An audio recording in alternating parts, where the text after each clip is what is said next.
Hello Internet, my name is Daniel, and I love movies, at least when Hollywood doesn't totally ruin them.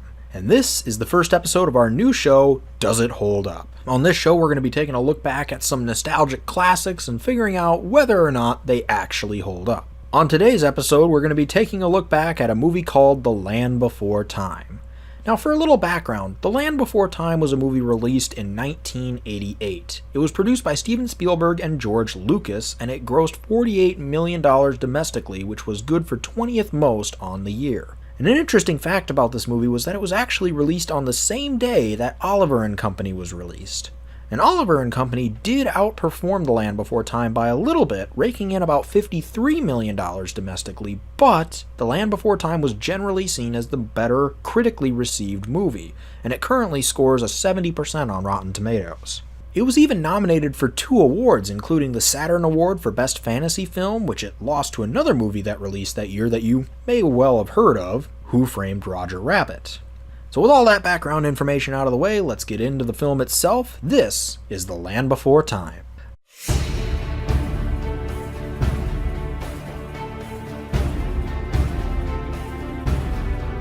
The film begins with a narration introducing us to the dinosaurs of the Land Before Time. They talk about how the land had been changing and the leaves have been disappearing, so leaf eaters like our main character Littlefoot and his herd have no food. This eventually leads to a montage of births of our main characters as well as some characteristics that they have. For instance, Cera is very proud and stubborn, whereas Littlefoot is very calm and peaceful. Most of the time. Oh, believe me, we'll get to that. It talks about how even hatching in this old world could be very dangerous to the children and adults alike, and you do feel it. The animation is very dark and ominous, and of course, almost as soon as the younglings hatch, they are being attacked, which only adds to that ominous feeling. The narrator also mentions how Littlefoot, his mother, grandmother, and grandfather are the only ones left of their herd. As a result of this and the food shortage, they're journeying to a place called the Great Valley, which has more leaves and water than they could ever eat or drink. There's a little bit of prejudice shown between the dinosaurs at the beginning, when Cera and Littlefoot are told that 3-horns never play with long necks. It may have been a product of the time, but I'm not sure why this was actually needed. It did nothing except for artificially inflate the conflict between the main characters, which shouldn't have been the focus anyway, in my opinion. The focus was surviving the T-Rex and getting to the Great Valley. That's all they needed. I don't think they needed to throw this angle into it unless it was really going to lead somewhere. But it didn't. Like I said, maybe just a product of the time, I'm not sure, but watching it now, it just felt a little unnecessary to me. But back to the movie. Littlefoot and Cera chase after a frog before being found by a Sharptooth, also known as the Tyrannosaurus Rex to us, and Littlefoot's mother intervenes as they try and run away from the T-Rex, and she dies in the effort of saving them. An earthquake also occurs during the chase, presumably killing the T-Rex and certainly separating Littlefoot from his grandparents and Cera from her own herd.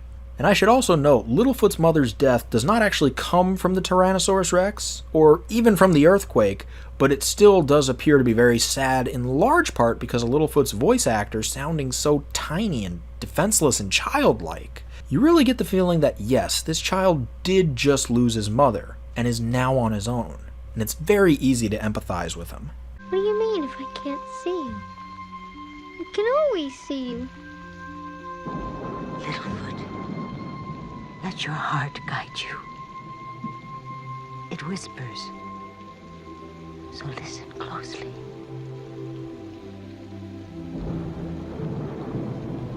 Mother? Mother? He spends a few minutes mourning and really looks like he's lost his way. However, Littlefoot does get some comfort from some green creature that I can't identify about his mother's passing. The creature tells him about the great circle of life and how not everyone's going to make it to the end together. It's actually a rather hard lesson to learn, but it does its job and gets Littlefoot back on track, eventually. Unfortunately, we never actually see this creature again. He's in there to comfort Littlefoot and kind of get his head back on his shoulders, but after that, he's out of the movie. I think it would have been nice to have another kind of older mentor figure in this movie for Littlefoot and the gang.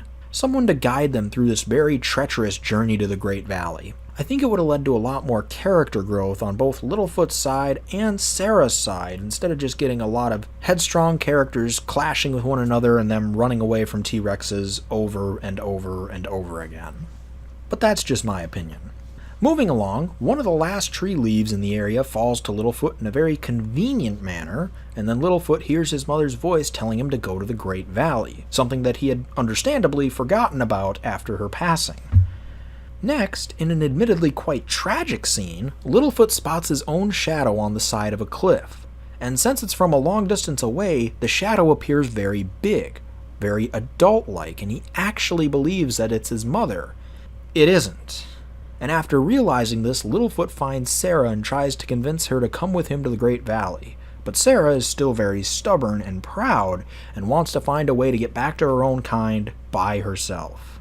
Littlefoot then meets a big mouth named Ducky who wants to join him on his journey. And no, I'm not saying big mouth because she talks a lot or something like that, but that's actually what they called her.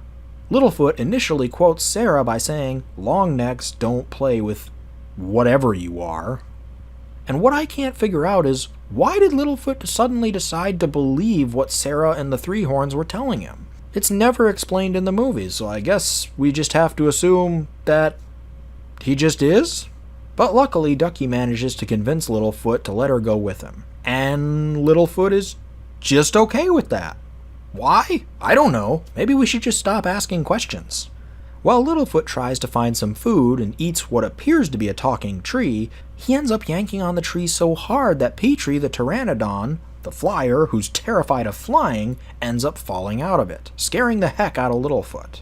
Meanwhile, Cera ends up finding the fallen T-Rex, which Cera, of course, thinks is dead because why wouldn't she?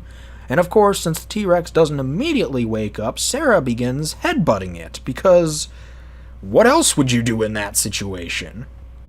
I'll bash you good!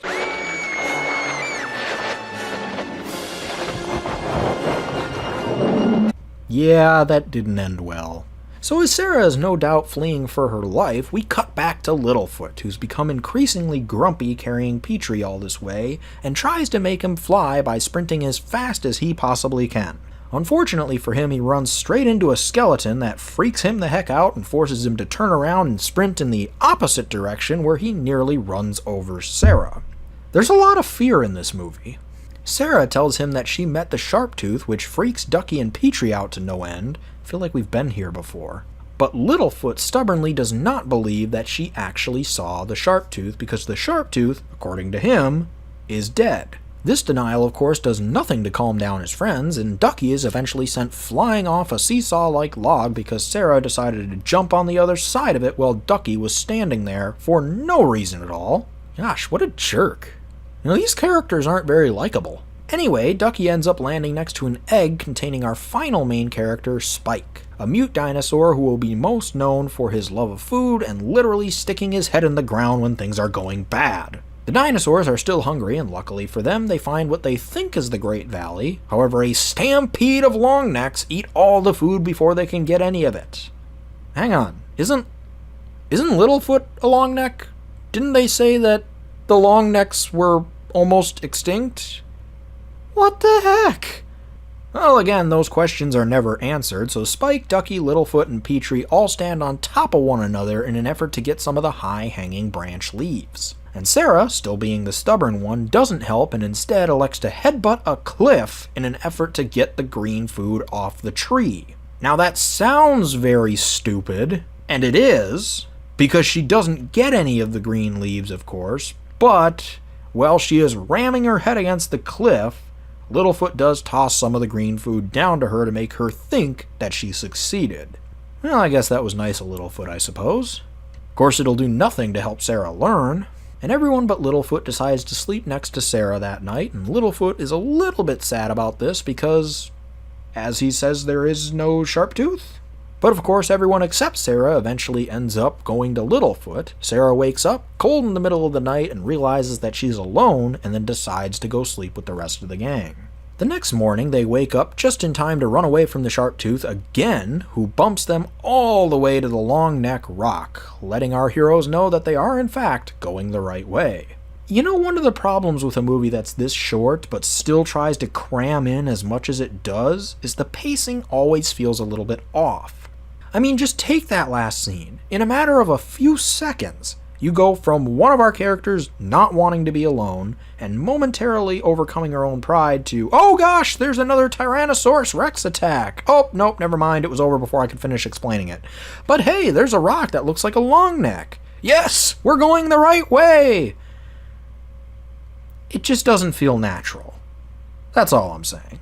Anyway, a few seconds later, Cera calls Littlefoot's mother a stupid longneck and says that she's going to take the easy way for once. Because forget about what her character learned about her need for being in a pack just the previous night, right? Anyway, her and Littlefoot fight, and then afterwards the others follow Cera because her way is easier. And of course, in a fairly predictable moment that really hammers home the lesson that the easiest path is not always the right path, Cera's way leads them to an erupting volcano, and Petrie falls off her back, landing in what appears to be mud of some sort, maybe, I don't know, it's not explained. Thankfully though, Littlefoot arrives out of nowhere to save them all. Mind you, we did see Littlefoot going in the opposite direction in the previous scene, so he clearly wasn't following them, he just appeared. Because who gives a crap about continuity at this point? Oh, and Cera runs into some headbutting raptors or something like that, but luckily is saved by an extremely muddy and frightening looking Littlefoot, Petrie, Ducky, and Spike, all of whom are standing on top of one another, so they look very big and intimidating. They again end up seeing the Sharptooth. How long is this movie? Anyway, and Littlefoot decides to use Ducky as bait so that they can lure the Sharptooth into the deep end of the water and drop a rock on its head and kill him once and for all. You know, Littlefoot's character seems kind of up and down in this movie. He's literally saying, for no good reason, that he's going to perhaps sacrifice his friend by putting her right in the path of a Tyrannosaurus Rex, the same Tyrannosaurus Rex that killed Littlefoot's own mother, for no good reason. Anyway, Petrie finally flies for the first time during the battle, because the plot demanded it, not because anything actually happened to make him learn how to fly. And he uses this new ability to distract the T-Rex so it doesn't kill Ducky.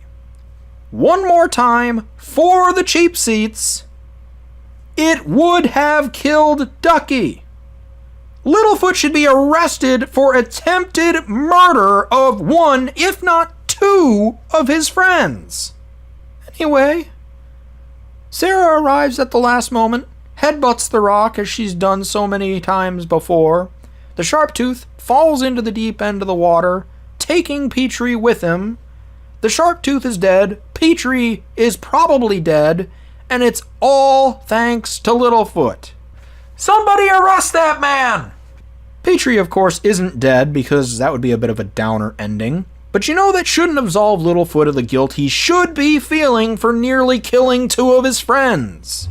But of course, this is a 68-minute movie, so we don't have any time to dwell on that little plot point, and we cut to Littlefoot following the cloud of his mother's soul or something, and it leads him to find the Great Valley, where everyone reunites with their families and it's a happy ending for all, except for Littlefoot, who clearly has a lot to answer for after nearly killing two of his so-called friends. I know I'm harping on that a lot, but he nearly killed two of his friends for no reason at all. What's that? Oh, they didn't do anything. No, they just let him off the hook, you say. What do you mean they became best friends? They're all lucky to be alive after traveling with him. Really? No repercussions at all? I don't believe you. Well, anyway, that was The Land Before Time. But does it hold up? Well, it depends on who you are and what you're looking for in a movie. Despite its faults, I think this is actually a solid movie for a lot of kids, especially if they like dinosaurs. However, if you're looking for something a little bit more meaty in terms of story and characters, I'd give this one a skip. There's certainly a lot of convenient things that happened in this movie. There was the earthquake in that first Tyrannosaurus Rex fight. There was the tree leaf falling down to Littlefoot out of nowhere.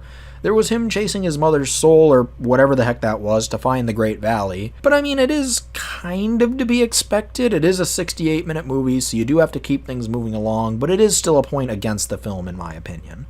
and the fact that it's a lot shorter than it was originally going to be doesn't help matters.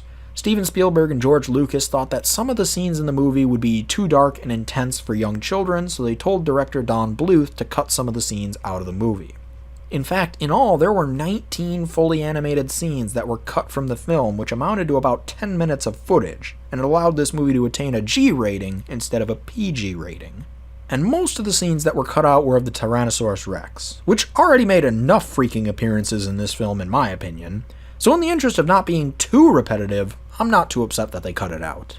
Even so, they could have used a few scenes that made the plot points seem a little bit less contrived and helped the pacing a bit. And of course, I was a little hard on Littlefoot at the end of the film, but the fact of the matter still remains he nearly sacrificed two of his friends for no good reason at all. They could just as easily have not tangled with the T-Rex at all and maybe never been seen. I mean, they got to the Great Valley shortly after that. Who's to say that the T-Rex ever finds them there? I understand that the filmmakers wanted some climactic final battle, but I just think it could have been handled better. And as I've said already, the pacing of the movie always seems a bit off because they tried to cram so much into this film. They could have actually cut a few of the T-Rex scenes out that were in the final product. However, despite all that, I do think that the characters were, for the most part, good, especially for a kids' movie, which of course this is what that was made for. I also think that for its time, the animation and general atmosphere was very solid, though admittedly it doesn't hold a candle to today's animation standards, but I do think it is enough to pull it through and make it at least worth a watch. So that was The Land Before Time. Have you seen it? What did you think? Let me know in the comments below, and be sure to like and subscribe, and have a nice day.